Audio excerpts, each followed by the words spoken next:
दोस्तों, आप देख रहे हैं डार्क 2.0। तो चलिए बढ़ते हैं आज की कहानी की ओर।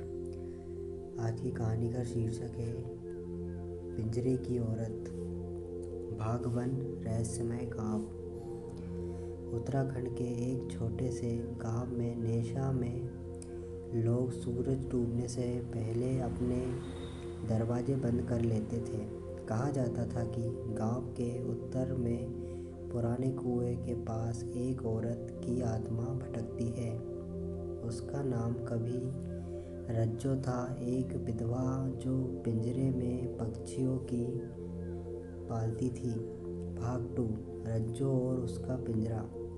रज्जो पागल नहीं थी, लेकिन गांव के लोग उसे ऐसा ही मानते थे। उसके पास एक बड़ा लोहे का पिंजरा था जिसमें वह रोज नई चिड़िया लाती, लेकिन किसी को पता नहीं था कि वह उन्हें उड़ने को क्यों नहीं देती थी। एक रात गांव के 2 लड़कों ने मजाक में उसका पिंजरा चुराने की कोशिश की। अगली सुबह दोनों कुएं के पास उल्टे लटकते हुए मिले। उनकी आंखें सफ़ेद थी और वे बोल नहीं पा रहे थे। तब से गांव वालों ने वहां जाना छोड़ दिया। भाग 3, अजनबी की दस्तक। एक दिन गांव में एक युवा फोटोग्राफर अर्जुन आया। उसे इस गांव के किस्से बहुत आकर्षित कर रहे थे। अर्जुन ने गांव के बुजुर्गों से सुना, रज्जो अब पिंजरे में चिड़िया नहीं, रूहें रखती है, जिसकी आंखें झपकाना भूल जाती है। अर्जुन ने ठान लिया कि वह उस कुएं तक जाएगा। रात के 12 बजे वह कैमरा लेकर वहां पहुंचा। पूरा इलाका सन्नाटे में डूबा था। तभी उसे हल्की सी सीटी सुनाई दी, बिल्कुल वैसी जैसे कोई चिड़ी पिंजरे में ची ची कर रही है। भाग 3, पिंजरे की औरत। कुएं के पास एक पेड़ था और उसकी छाया में कुछ हिलता हुआ दिखा।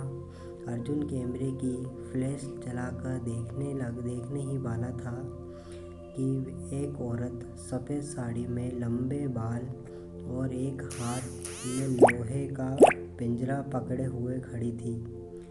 वह कुछ नहीं बोला, वह मुस्कुराई। अर्जुन का शरीर हिल नहीं पाया। तभी पिंजरे से एक चिड़ी के बजाय एक आँख दिखी। औरत बोली, अब तू मेरी नई चिड़ी है, ताजी रूह में उड़ने नहीं दूंगी। भाग 5, सुबह की खबर। अगली सुबह गांव वालों ने अर्जुन का कैमरा कुएं के पास पाया।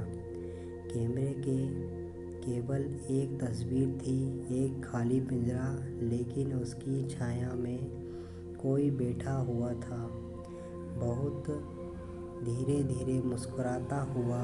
उसके बाद उस कुएं के पास हर अमावस्या की रात एक सीटी सुनाई देती है। जो भी सीटी का पीछा करता है लौट कर नहीं आता।